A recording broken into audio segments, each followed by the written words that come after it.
Thanks everybody for getting on our webinar today. We appreciate you joining us the day before Thanksgiving.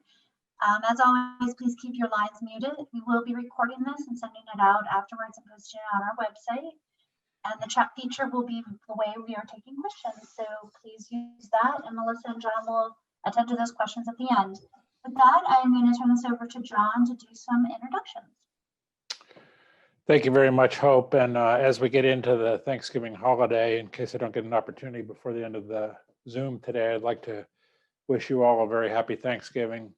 One of the folks on a recent Zoom call, I think it was a Philadelphia chapter Zoom call, commented that it's hard to find things to be thankful for when there's so many things that we're afraid of. No question about that this year, but that they're still there. We just have to count our blessings and be thankful for those things that we have. So once again, welcome to the webinar this week. We appreciate you all being with us. And I want to remind you that this webinar is designed for the use of our restaurant, hotel, travel and tourism, and other friends, partners, and other friends of PRLA. It is off the record. It's not a press call. So if you're with the press, please disconnect. We'd be happy to engage with you at any time, as we do with hundreds of different calls each week. But this one is off the record. So with that, again, I welcome all of you, and I'd like to ask the excellent Miss Melissa Bova to take over at this point. Okay, I'm going to take over, but Macy was here and now she's downstairs barking her face off. So that's the background noise. She's being a pleasure today. Welcome back, everyone, for the webinar this week. Once we're done this webinar, I'm going to pour a glass of wine. So let's make this pretty spiffy and jippy. Let's go to the first slide. Okay. So while I know that multitasking when you're listening to me is never fun, because all you want to do is listen to me, but if you don't mind, please, we'll put it in the chat box.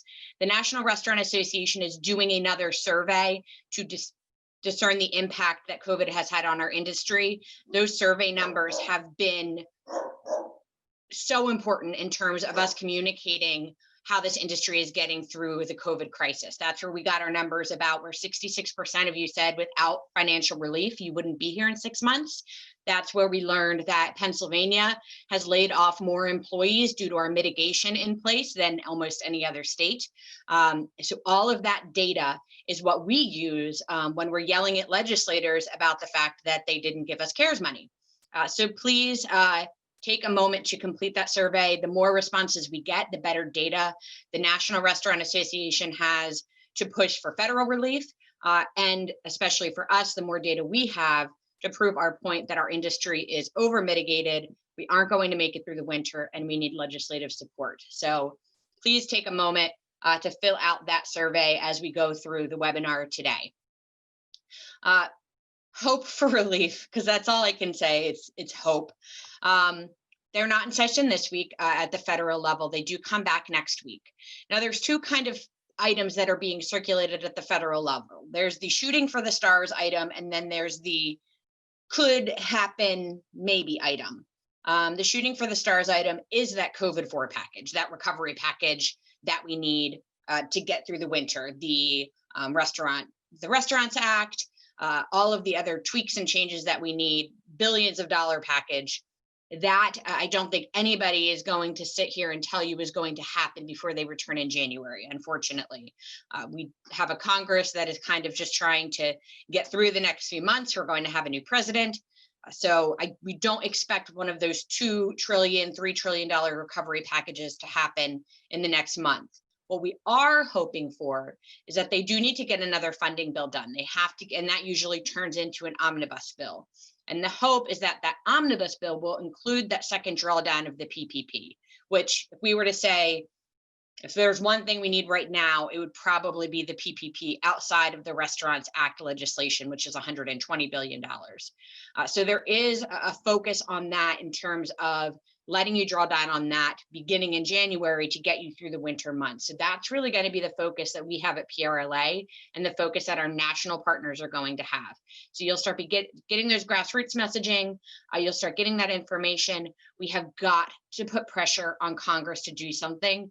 And we especially need to be putting pressure on our US Senator Pat Toomey to support a recovery package for the industry.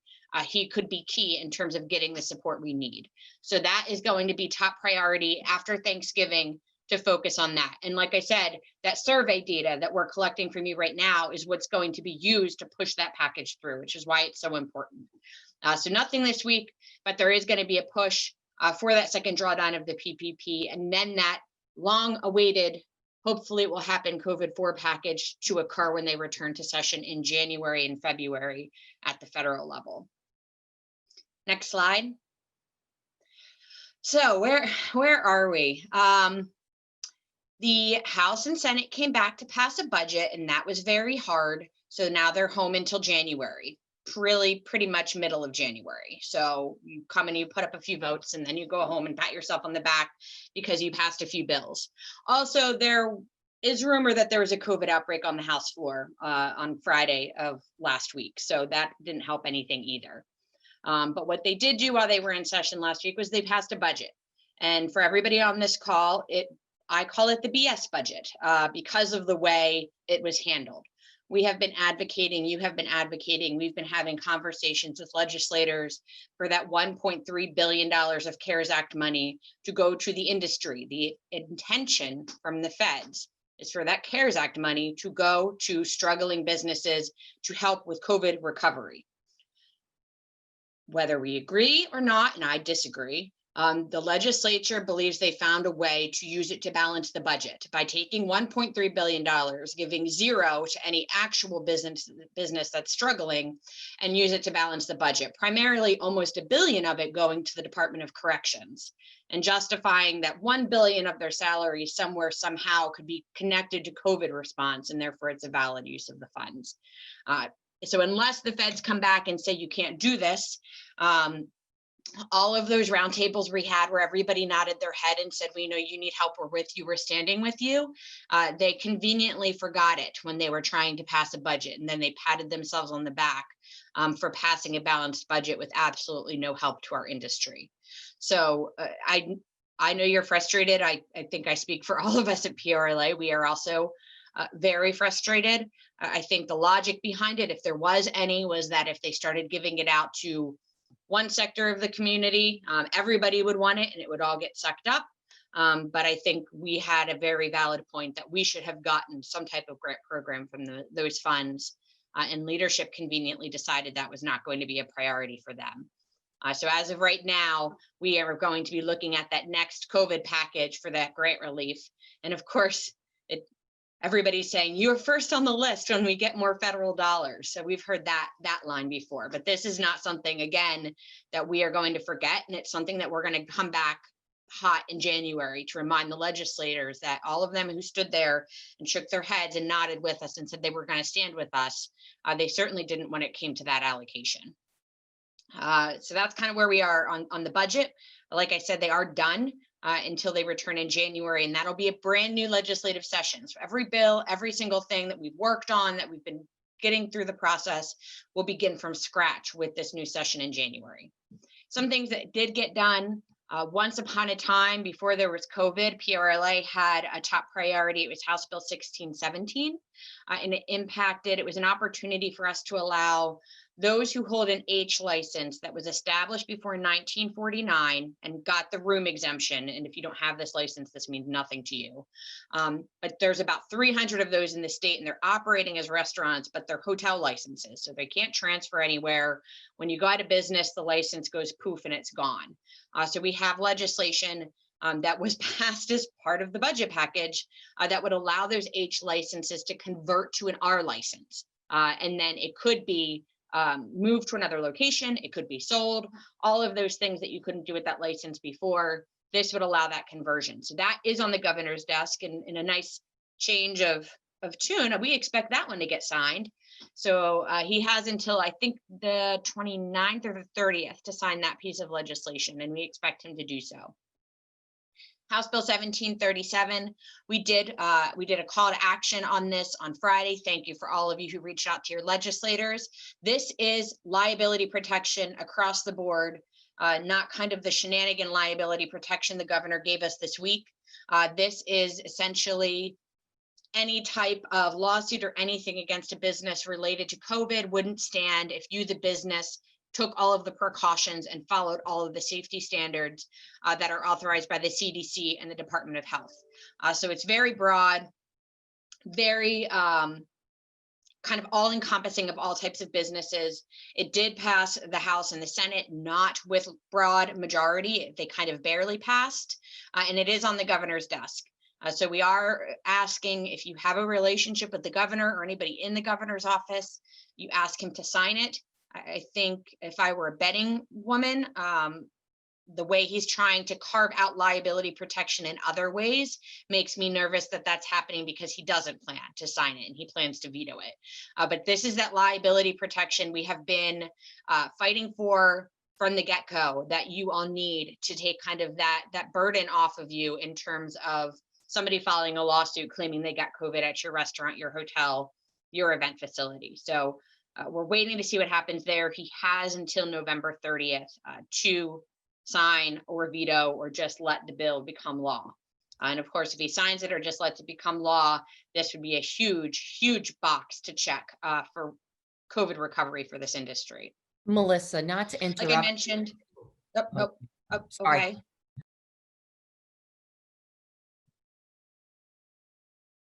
I think if we have a question or a comment, if we could put it in the chat box, because I think if we open it up to everybody talking, we're going to go into the black hole of comments. Thank you. Like I mentioned, in terms of what's next, they're not in session right now. There's talk about needing to fix some transportation issues, but we don't expect them to return to session until January. If you are in the south central part of Pennsylvania, I'd urge you to avoid Gettysburg today because the Senate Majority Committee is having a hearing on election reform, and it sounds like President Trump is planning to stop by for that hearing. So I would avoid that area generally, unless you would like to see President Trump, which you certainly can, but I expect that it's going to get a little rowdy down there. But right now, not much happening on the state level until we come back in January. Next slide. So again, thank you to those of you who came to the rally last week. I don't think it could have gone any better. I think I could have used like 15 degrees warmer. That would have helped. But really appreciate all of you that participated, that took the time to be there. Those of you that spoke. We had some great legislative speakers. We got the press coverage that we were looking for. Would I have liked about 200 more people there? Yes. But I think we got what we needed from the rally, and just want to thank, as I did last week, all of you who were there, all of you that participated and made the trip, and of course to the PRLA staff who did stand in the cold with me for what felt like forever through the rally. So thank you again. Another item that we have, if you haven't seen it yet, I posted it on my Facebook page too. PRLA has put together an awesome video. Kendra Hepler, who is brilliant in terms of this stuff, regarding masks, and essentially saying to the public, if you don't want your favorite restaurant to close, you need to wear masks, and you need to do it to save our industry. So as we're going into this holiday weekend, as we know people are gathering, not in our restaurants apparently, but as we know that they are gathering, please share that video on your social media, share it with your friends. Let's get the word out there that the decisions that individuals make are going to be what keep us open or force us to be closed by the government. So it's a really awesome video, and urge you to please share that and get the word out that your customers and their actions outside of your restaurant will determine the future of your restaurant. Next. The reason you're all here today. Case counts are terrible still. I don't think we've gone above 7,000 yet this week, so there's that. But we have been regularly above 6,000 case counts a day. So November 23rd, we've been waiting for that for that announcement. And to be honest, it was kind of interesting in terms of, I think everybody thought they'd be shut down or that we'd be reduced or mitigated. And then when we weren't, it was like, that was the worst affront in the world too. Thank you, Macy, for joining us today. But we did get an announcement on the 23rd from the governor and the Secretary of Health regarding future mitigation. And I have on here where it is as of right now. There's a November 23rd announcement. Today, just today, all licensees, if you are licensed to sell alcohol, and if you are a BYOB that allows alcohol, it's universally applied. 5 p.m. is last call for alcohol. And then the tables, the alcohol has to be cleared off the tables by 6 p.m. You do not need to close your restaurant. If you want to stay open and people want to get waters or sodas after 6 p.m., you're absolutely able to do that. It's not a mandated closure. It is a mandate against serving alcohol after 5 p.m. last call, 6 p.m. tables have to be cleared. I know it sucks. I get it. And I think that we all know what's going to happen with this is that people are going to go to homes and they're going to congregate and be even less responsible than they would be if they were at a restaurant where you were enforcing it. We are all equally frustrated. With that being said, we didn't get a full shutdown for forever. We didn't get a permanent curfew, and we didn't get reduced to 25% on that front. I'm going to get to events because that was terrible. I've been asked if we should file a lawsuit. For one night, we're not going to win. And quite frankly, I think that we will have, no one on this call, some operators who probably would let a few too many people into the restaurant or bar. So unfortunately, we're probably just going to have to take it to the chin for today, and then we can go back to normal operations beginning tomorrow. As I do have on here, on-premise consumption, on-premise possession of alcohol ends at 5 p.m. You can still do takeout. So you can do takeout beer, you can do takeout cocktails. If you have a wine expanded permit, you can do all of that still. The question of the week is BYOB. BYOBs are still not permitted. The order is very specific that you cannot be in possession of alcohol. So that covers if you wanted to allow people to bring in their own alcohol. So that's kind of, I think those are the questions I'm getting the most. And I know I'm going to get more questions on that front. Trust me, I have already talked to the LCB and asked if they were going to close at 5 o'clock. And of course they're not. So I made my opinion on that pretty clear. Unfortunately, this is just where we are. And while it's not fair, and like we know, as we know, this isn't going to help. This is really where they landed, and we don't really have a pushback other than just to tell you where they landed and what the rules are.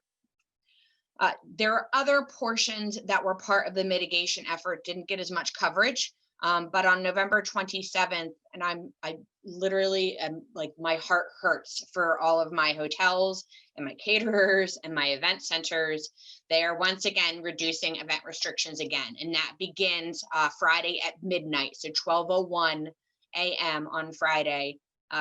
In general, for all of you, indoor events are going to be restricted to 10%. And then they were 20%, and I'll touch on that in a minute. And then your outdoor rate is going to be limited if it's 0 to 2,000 people, 15%. So they're reducing generally all of it. Indoor events are going to be a total cap of 500 people or less. Outdoor events are going to be a total cap of 2,500. Do I think that they made this effective on Friday for the Steelers game on Thursday? I don't know, but if they didn't want to riot, it was probably a smart move on their part. But this does impact all future Steelers games. In Philadelphia, they've already banned events completely whatsoever in general. Like I said, that does begin on November 27th, and they don't have an end date in place for that. And I know Christmas, New Year's, all of that, it's shenanigans. But these are, again, to clarify, private events. So this is not impacting general restaurant operations. This is if I come in and say I am having a wedding reception, 10%. If I am having a private party, 10%. If I'm a restaurant and I am hosting a private party, I can put 10% in the back room and fill the rest of the restaurant with 40%, to equal my 50% cap if you self-certify. So that's where we are. And unfortunately, they are pulling that in terms of that's where they believe that COVID is spreading outside of in homes. It's happening at events, and unfortunately, we're the ones taking the hit on that. So that's the only other kind of general restriction in place. There are other things that are happening.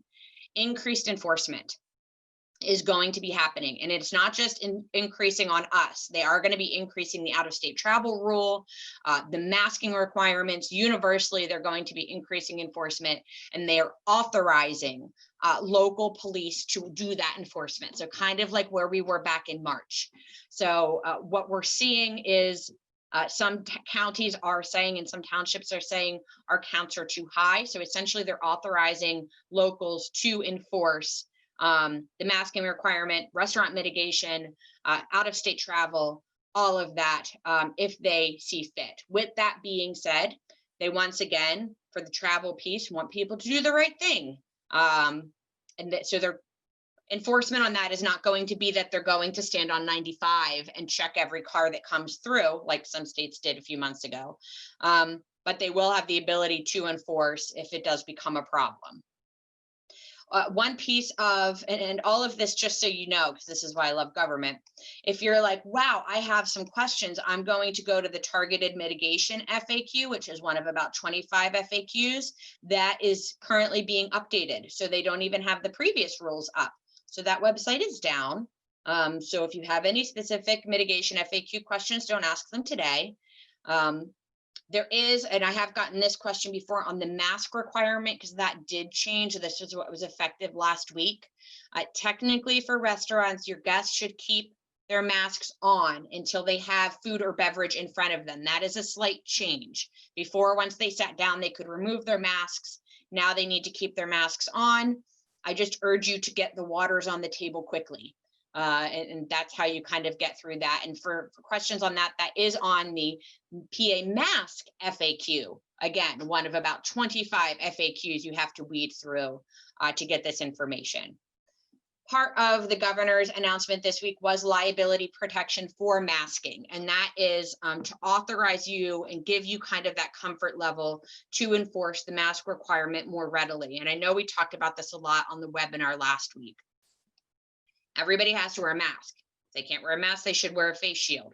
If they say they have a medical problem and they can't wear a mask, that's where you're all stuck in this terrible gray area where you don't know what to do, because if you tell them no and they sue you under ADA, you're in trouble. So the governor is essentially providing liability protection to protect you if you decide that you do not want to provide service to somebody that is refusing to wear a mask. So as long as you are what you should be doing under ADA, and we talked about this last week, if somebody comes in, they refuse to wear a mask, or they say they have a health problem, it's up to you how you want to handle it. You can still let them in. They're still protected by that. But if you decide for the safety of your employees, for the safety of your other guests, you can say, we would be happy to take your order out to you, your food out to you, and you would be protected and be able to do that. And this provides more of that protection. So when we heard about liability protection in the order that happened this week, it's only on the masking requirement. It's not on all of the other liability protection that we really need. But it does provide you that protection in terms of enforcing the mask requirement in your business. If you decide that it's important to do so. And I know a lot of people just don't like that gray area. I know it makes their guests feel uncomfortable when people are coming in without masks. So that's the purpose of that liability protection in the order. There were lots of other things in the order. They are looking at potentially ICU beds and hospitals getting overwhelmed. So there are directives to hospitals on how to handle that. That hasn't happened yet. There are directives to schools in terms of precautions they need to put in place if they decide they want to stay open. I think every week another school district is shutting down and going fully virtual. That's personal opinions for another day. And also, if schools don't check that box, they will actually be forced to go virtual if they don't take the precautions the state's recommending. So I know the question is this the end of it? And I hope it is. I mean, by God, I've been waiting now since November 5th. I thought we would have our industry under attack. And while they're kind of nibbling at the edges, we're still open. We're still at 50%. events are taking a hit, but we're still standing. And we certainly hope that they will keep it that way. And then when counts go down, we can go back to that reasonable discussion we had of bar seating, and getting rid of the meal requirement and all of those things that we were asking for before. But I think I can speak for all of us that pushing that when counts are above 6,000 doesn't get us a lot of headway. But that is still going to be one of our top priorities. And right now, we need to be focusing on that federal aid, because we're not going to get through it without that federal assistance to get all of you through it. All right, next slide. I think that might be, no, I forgot. Oh God, the black hole of Philadelphia. Philadelphia is special. They have done what we were hoping the state didn't do, and the state didn't do it. But they have closed down all indoor dining in Philadelphia. They've stopped all events. Outdoor dining is permitted. Don't get me started on the Christmas festivities in Philadelphia, because that's like a fight you'll never believe right now. But for right now in Philadelphia, they have shut down all, like I said, all indoor dining. That is effective until January 1, 2021. Our good friend Commissioner Farley says that he might extend it past January 1, 2021. I can tell you on this front, again, this is just kind of that overreaching mitigation that we have been saying over and over again. These cases are not tied to the industry. You are literally forcing an industry out of business for perception that you liked what Europe did. And so you're copying and pasting without any basis of reality in terms of where the numbers are actually coming from. And we all know that the numbers are coming from all of the people that are gathering in their homes because they can't go to a restaurant and have a meal. To that end, we are working on some items in Philadelphia. I'm going to go a little out of order. We have rent relief legislation that could be passed as early as next week in City Council. So it provides rent relief and eviction protection, generally eviction protection, for all of you that have a commercial lease in Philadelphia if you have less than 100 employees. So that would go for 180 days. So we're trying to kind of get you that safety, some type of safety net until we can get those federal dollars to all of you in Philadelphia since you're shut down. Another item of interest for my friends in Philadelphia is we are working with the Department of Revenue, and they are revisiting use and occupancy. So for those of you in Philadelphia, this is super not exciting. But UNO in Philadelphia, essentially, you have to pay it on the 25th of every month. And even if you're not operating at full capacity, even if you're just doing takeout from your kitchen, you have to pay 100% of UNO. But it does sound like the Department of Revenue is realizing that if our restaurants go out of business, they're going to make even less money than they would if they actually changed the UNO process. So we are, Ben and I were on a positive call last week with Revenue, and they're looking at potentially tweaking that if you are only operating at 25% capacity, or you're only operating at 10% because you're only doing takeout, you should only be paying UNO on 10% instead of 100%. So we're hoping to get that tweak made in Philadelphia, at least on the UNO problem. And then, of course, one more thing on Philadelphia, because I always have to end on a sad note for Philadelphia. Legislation did get out of committee yesterday for my hotels in Philadelphia. I'm sorry, it impacts my hotels. It impacts the stadiums, and it impacts anybody located at the airport. It's called the Hotel Recall Bill, but it affects more than that. Not general standalone restaurants outside of those 3 locations, but it does dictate how you bring back laid off employees, in what order you bring them back, in what position you bring them back, and then what you do if you don't bring them back. So essentially, it takes what would typically be in a collective bargaining agreement and applies it to any type of rehiring practices of businesses in Philadelphia in those 3 areas. We've seen it across the nation. We've made it better. I don't know if better is even the right word, but we negotiated to try and make it a little bit more manageable.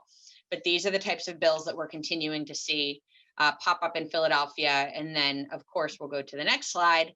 There are also things that are popping up in places like Pittsburgh.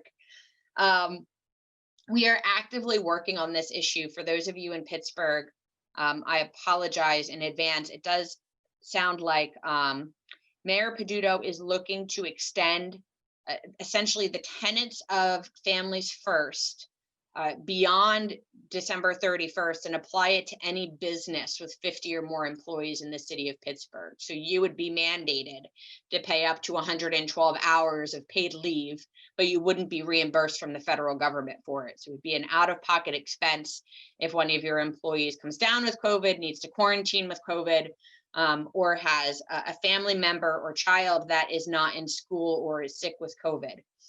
None of you can pay that. I am well aware. And quite frankly, from what we're hearing, they're saying, well, Philly did it, and Philly did, but they did it to align with Families First to cover businesses that weren't covered by Families First.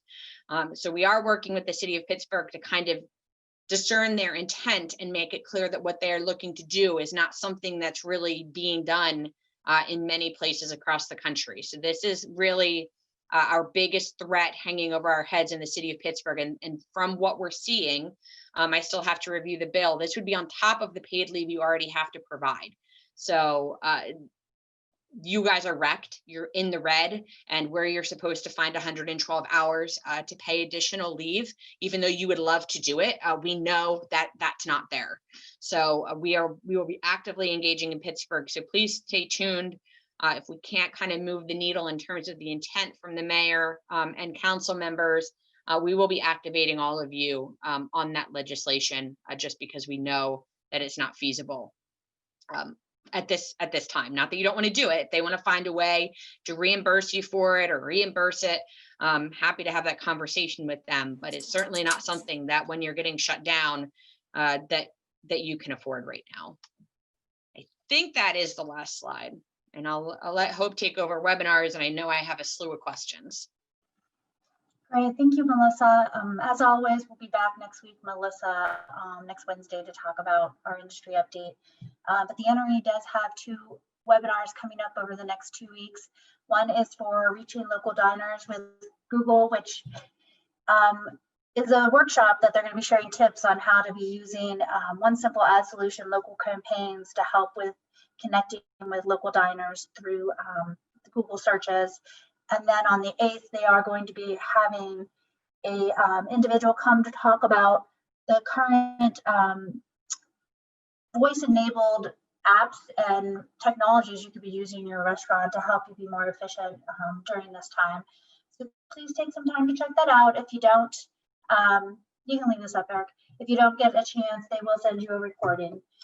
We wanted to just highlight 2 things that we think would be the Carry Out PA and Giving Tuesday. So Carry Out PA is a great way to promote your offerings to the public. So you want to make sure that you get your business up there, letting the public know what you're offering, your delivery, curbside pickup, your hours. And we are in the process of working to get adding the holiday meals as a category. So I think this is a great option to promote what you can offer during the holidays to the public. And on the 1st of December is Giving Tuesday, and we are going to be focusing on HARP and our relief fund and trying to work on ways to get more funds in there. We have created a toolkit for operators to share with their customers. We feel like this is a great way for you to spread the word to your customers and at the same time help raise funds for the HARP relief fund. We are in the process of trying to get this opened up in December at some point. We've had another generous donation from Tito's for the fund, and we have some other funds coming in. So we think we can open it up for a second round of getting applications, which I think is long overdue. So any help you can give us, I think Steph is putting it in the chat box, the toolkit. It's a QR code, a poster, just anything you want to share on your website to get your customers understanding how they can be helping the business and helping the frontline workers through this whole process.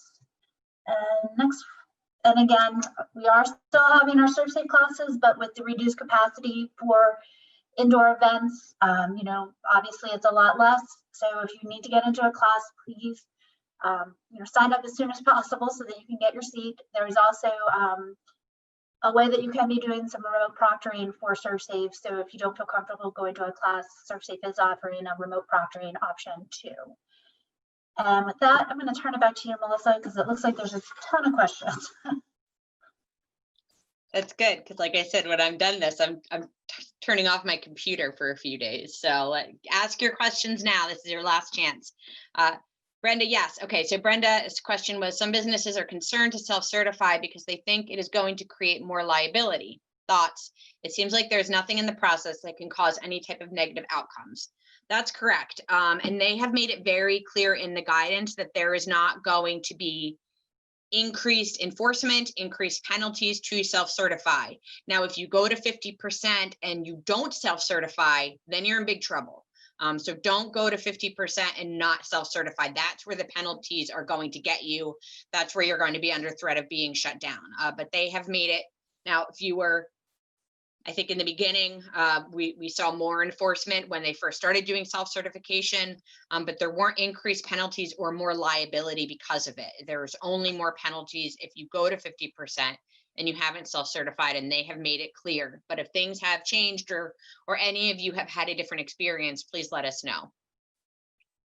And Steph did post a link to the mask video, which I've already said, I think it's amazing. I'm very excited about that one. Does the event restrictions include religious ceremonies, or are they exempt as before? Religious ceremonies continue to be exempt. And that should be in the FAQ when they ever decide to increase the FAQ or update the FAQ. But yes, religious ceremonies, they are requesting they be reduced. They are requesting people don't hold them, but they are not including religious ceremonies in that event restriction right now. Can you clarify mandate in law? I'm hearing that because this is a mandate that restaurant owners can't be legally punished for disobeying. What are your thoughts? So there's like two different facets of what we're dealing with here, and this is what drives me crazy. The mask mandate, the mitigation requirements, all of that on all of you, they are authorized under, and there's lawsuits trying to push back on this and not one has won. They are all authorized to enforce. Now, the stay-at-home advisory, which was also part of the order this week, that is an advisory.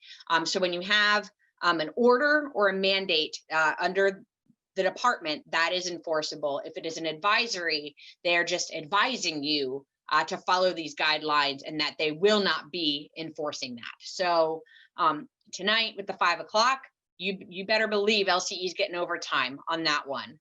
On the mask requirements, if you're not having people wear their masks, that's going to be enforceable. If you have people sitting at the bar, all of those things are going to be enforceable under LCE enforcement, under Department of Ag enforcement.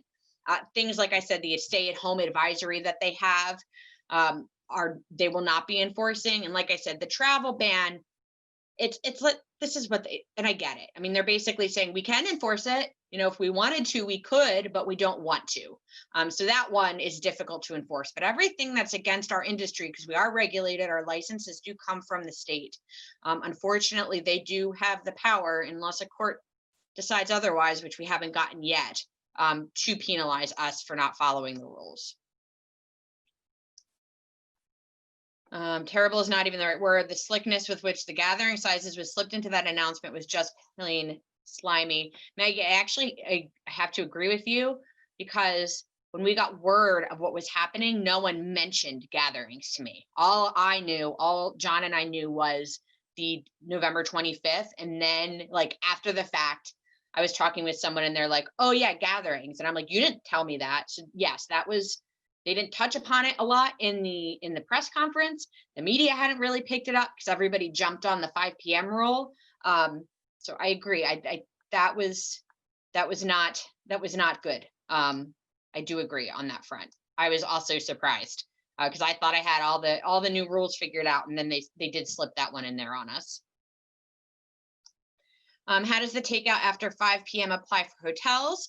Are guests taking purchased wine or beer to their rooms considered takeout? Yes, Wayne, thank you. I should have gotten that from the beginning, because that is probably the third asked question. The first was BYOB, second was takeout alcohol, and the third was guests taking it to their room, and it is considered takeout. So if you have a guest that goes and picks up their dinner and they get a glass of wine, or they get a beer, or they get a cocktail, and they bring it back to their room, that is considered takeout. They can't consume it in your restaurant. They can't consume it in your lobby. but they can take it up to their room, and that is considered takeout under the order. And I also know they did another terrible job, just to pile on since we're in that mood today. They did a terrible job of saying that you could still do takeout for after the 5 p.m. So a lot of you all thought that 5 p.m. it was done, you had to close entirely. And then after the fact, they clarified you could still stay open and not serve alcohol and you could do takeout. But none of that was very clear in the media or in that press conference. Why did we only get 48 hours notice? We already purchased beer and liquor in preparation for tonight. Brad, I'm very agreeable today. I don't know how many times in our conversations we have with the administration when they talk to us, John and I have said, and John brought it up to them when they talked about the event change. He was like, you have to give people more notice. This is not enough notice. And every single time he tells them that, they nod their head and say, we get it. And then they say, okay, but events are getting shut down in 3 days and you have to close your restaurants at 5. I don't know. I wish I knew more. To be honest, I don't have an answer for that. And like I said, I don't want to get in Dr. Levine or Governor Wolf's mindset or in how their brains work, because I think I'll be terrified. So I don't have an answer other than we continue to say we need more notice and they continue to give us 48 hours. So it's like negotiating with Philadelphia. Could you go over the calculation again for max capacity in the meeting space? I think we do have the guidelines in there, and basically it's the same chart you had before, except it's reduced. So for indoor, if you have, this is indoor I'm talking about, 0 to 2,000 people is your maximum occupancy. You can only do 10% of your maximum occupancy. If you are a huge space, you are an event center, you can do 2,001 to 10,000 people, you can only do 5% of your maximum occupancy. Anything over that, you're capped all in at 500 people. So you can't have any more than 500. Outdoor, again, it's reduced 0 to 2,000 people if that's your maximum occupancy. As a reminder, if you have a tent, it's not the walls of your tent or the 3 walls of the tent that are there. You can use the entire land that the tent is sitting upon to determine your outdoor occupancy. So a reminder on that front. But if your occupancy outdoors is 0 to 2,000 people, you're at 15% of maximum occupancy. 2,001 to 10,000 people, you're at 10%.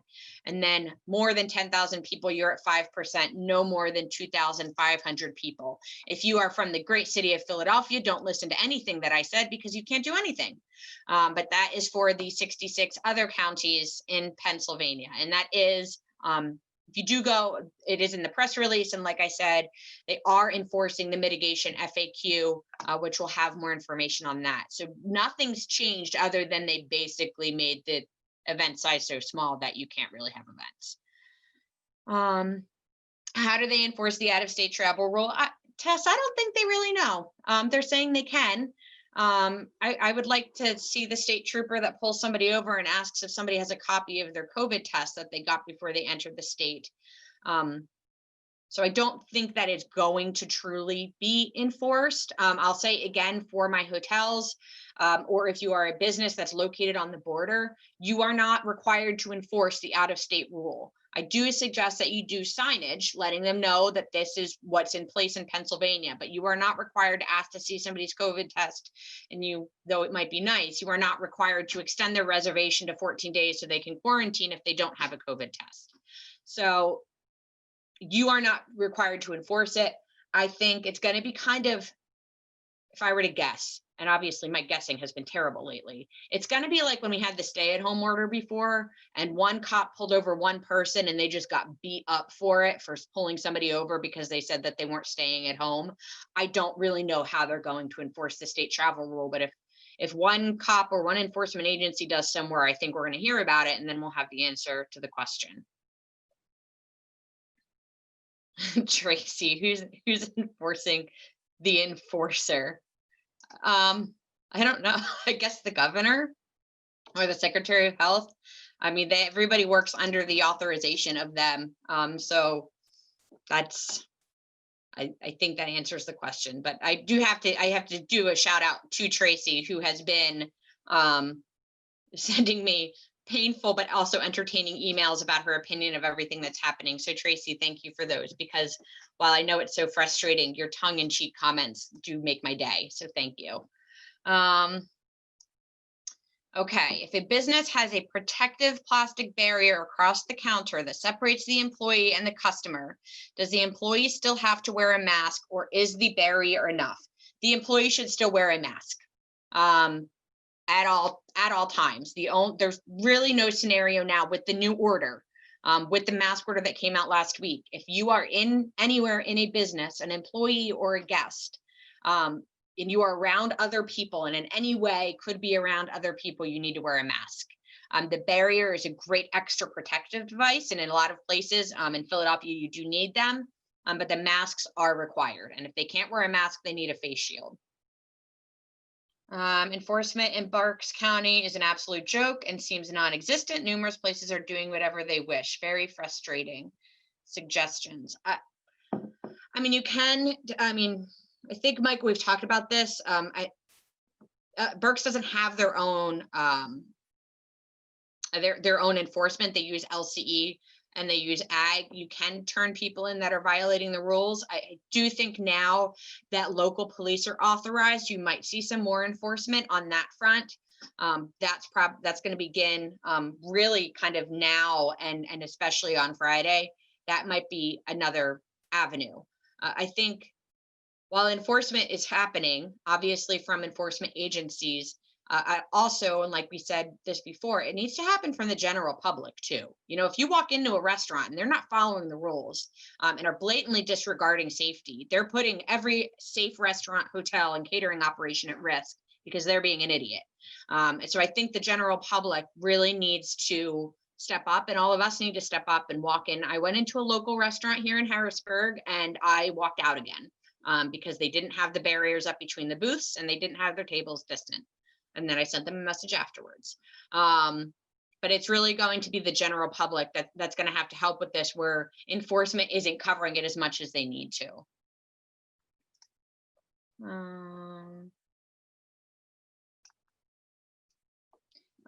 The survey link can be for anybody. It can easily be applied to hotels, so I certainly don't think it hurts. Like I said, the more data we have, the better. Everybody's universally hit right now. Okay, sorry, Tracy. So many stories about local enforcement here doing nothing. I've heard several stories about places getting warning after warning after warning and never receiving a fine. Who is following these supposed enforcers?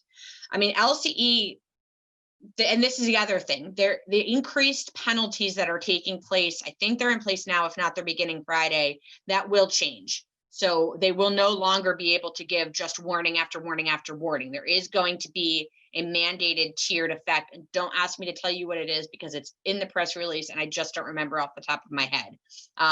But it does include potentially a warning if it's not a violation, also a fine, and then it does lead to required closures. So enforcement and penalties are increasing right now. And that should address some of the concerns in terms of lack of enforcement or agents that, are buddies with the owner and might give them a pass time after time. And yes, this is actually a good thing. Donnie gets props. Every webinar, Donnie reminds me of something. Donnie mentioned, as I had mentioned with the UNO in Philadelphia, if you're paying for the entire space, even though you're not using the entire space. Our good friends, BMI, ASCAP, and all the music licensing companies try to do the same thing.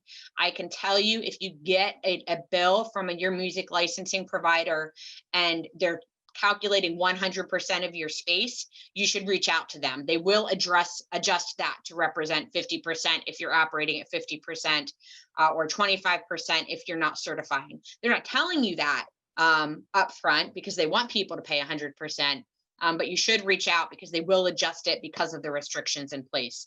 Comcast, Donnie, Comcast is headquartered in Philly, so I need you to take care of that one. I can't fix Comcast. But that's another. These are the types of things that we're seeing for places that are accounting for 100% operations, and you're not open 100%, so it's kind of silly. Does the hotel recall bill apply to event centers that are not in hotels? No, it only applies to hotels and stadiums and businesses located in the airport. Is paid sick leave for the county or just city of Pittsburgh? Just city of Pittsburgh. Allegheny County is still looking at a general just paid sick leave like Pittsburgh passed, but this is just the city boundaries of Pittsburgh that are looking at this 112 hours in terms of mandated emergency paid leave. Melissa, what exactly is the out-of-state travel order? Is this an advisory or an order to hotels? I think I might have covered this a little earlier, but just as an FYI, John, the order is if you are traveling, if you are not a Pennsylvanian traveling into Pennsylvania, or you're a Pennsylvanian coming back to Pennsylvania from another state, you are required to get a COVID test 72 hours before you return to Pennsylvania or come into Pennsylvania to prove that you do not have COVID. And if you don't do that, you're supposed to quarantine for 14 days to ensure that you don't give somebody COVID. There is no requirement on businesses to enforce it. Like I said, they can enforce it, but it's not a unilateral. They're doing checkpoints at the borders. It's just information that you don't have to provide, but we're suggesting hotels put some type of signage informing guests that this is what the state of Pennsylvania is requiring, even though nobody's enforcing it. I know I'm going to be so happy when I don't have to figure out the difference between mandates and orders and advisories, and we can just go back to normal legislative talk. That day will hopefully come.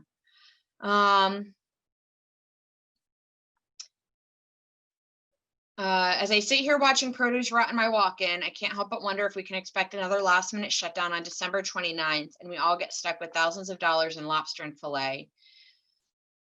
Do you feel like it's even worth trying to do risk and reward? Jason, I wish I could. I don't know. I don't. They're shutting us down on the night before Thanksgiving. It would be so dumb. And I know dumb is a strong word, but it would be so dumb if they did that on New Year's, because it's going to be even worse in terms of people getting together.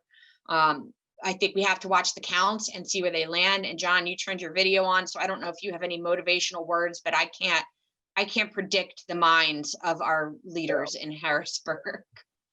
Yeah, I agree, Melissa. And I will say that thus far, with the exception of the July 15th order and maybe the Thanksgiving one this week, we've been able to predict it pretty well. And this also gets back to Brad's question, and it's a legitimate question. Why do we get such short notice on this? And the reality of it is, and this is my opinion, but we're pretty close to the situation, is we're all in the restaurant business or the hotel business. We know the expression in the weeds, and they are in the weeds. They're literally making it up as they go. And some of that's understandable because nobody's ever been through that before. But the difference is when you get in the weeds in the restaurant, means somebody's order is delayed, or maybe they get the wrong food, or maybe you have to wait a long time to get checked in a hotel. Getting in the weeds here and making these short-term off-the-cuff decisions because they didn't think of it ahead of time affects businesses and livelihoods. And that's the sad part about this part of it. And I think that they're in over their head. There's no question about that. And that's why these things come down so quickly and why they come down often half-baked, like happened when they came out with the certification program and announced certification to take place before they even had any certification documents or idea what certification would be. So it's unfortunate, and we're working really hard to try to get them to stay ahead of things. That's why we were counseling them in the front end of this about reopening and making sure that the standards are in place in time. But that's, I believe, what's happening. So the other thing I'll say is that every indication of late and every speech that the governor has made and the secretary has made and every conversation we've had with members of their team indicates they're not inclined to go back to shutdowns. They keep saying that times are different today and that they don't want to go back to red zones and things like that. And I do believe that they realize it didn't work. It didn't help when they did the July 15th order. And so consequently, I think they're going to be very hesitant to do that. But that said, when you're not sure what comes next And when you're making it up as you go, anything could happen. So I'm concerned about that, the New Year's Eve, getting all the food in the cooler and so on and so forth. But that does it's not a valid explanation, but I think it's an explanation why things work the way they work. Melissa, back to you. Okay. Next question. Any guidance on informing customers about the food requirement with alcohol? It's been a law since July. Recently, people have come in who ordered a drink but then refused to order food. It's posted on our doors, our menus, website, etc.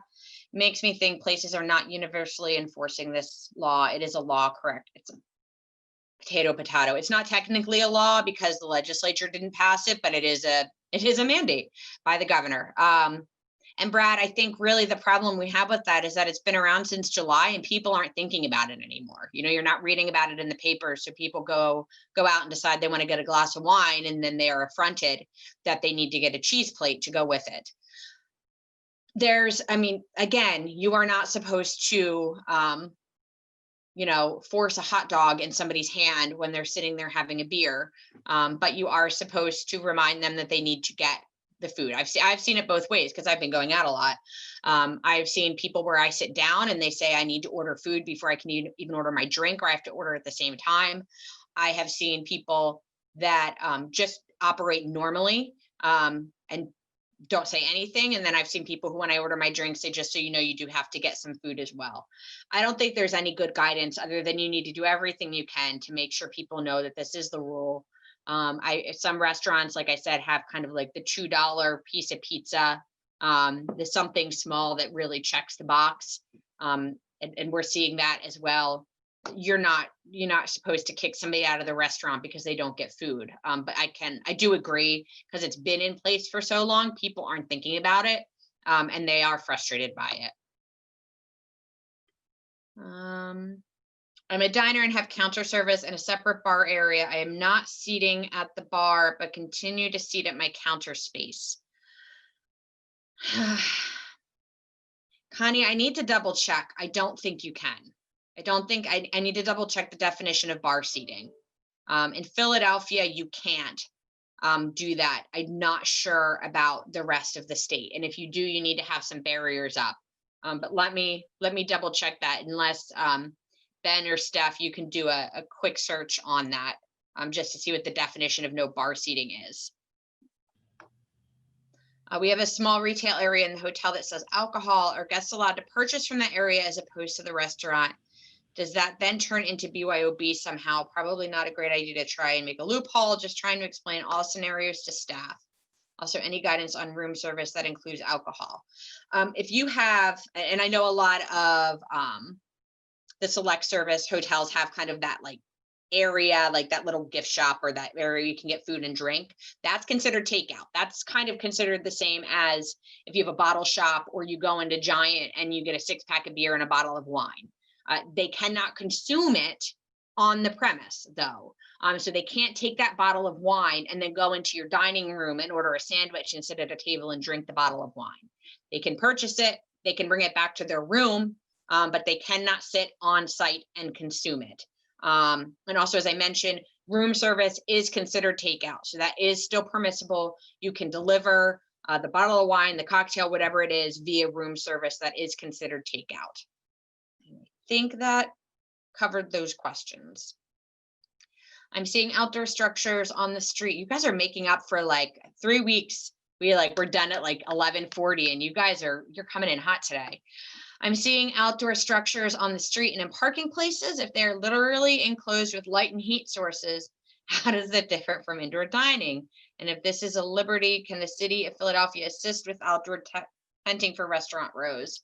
Also, can individual operators take advantage of this lack of restriction clarity?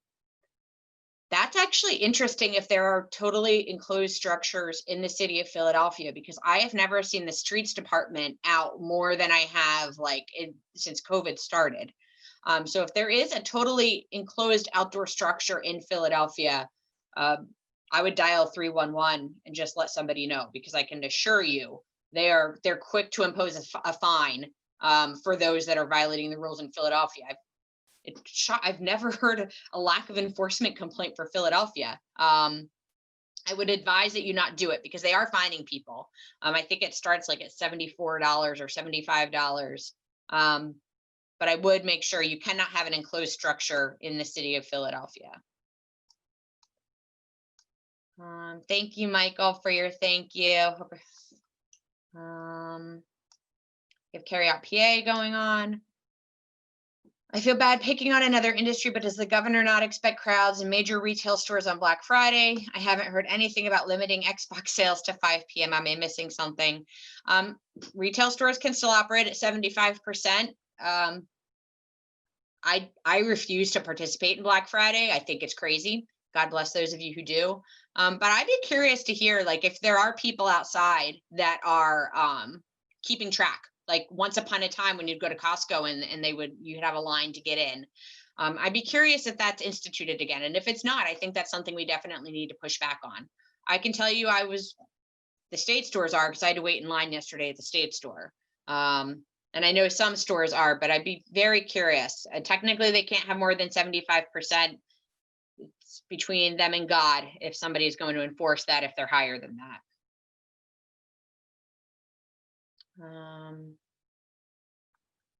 The order says fines 25 to 300. That's a nothing. Do they tend to increase those?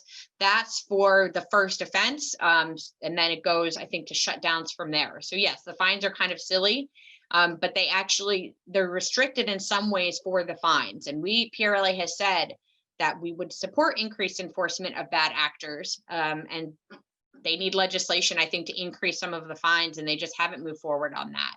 But there is a tiered piece in terms of enforcement. In some places, like I said, in Allegheny County in Philadelphia, they have their own Department of Health. For those of you that have your own Department of Health, they have their own fines and enforcement as well. Thank you, Sue, for the thank you. Enjoy your much needed time off.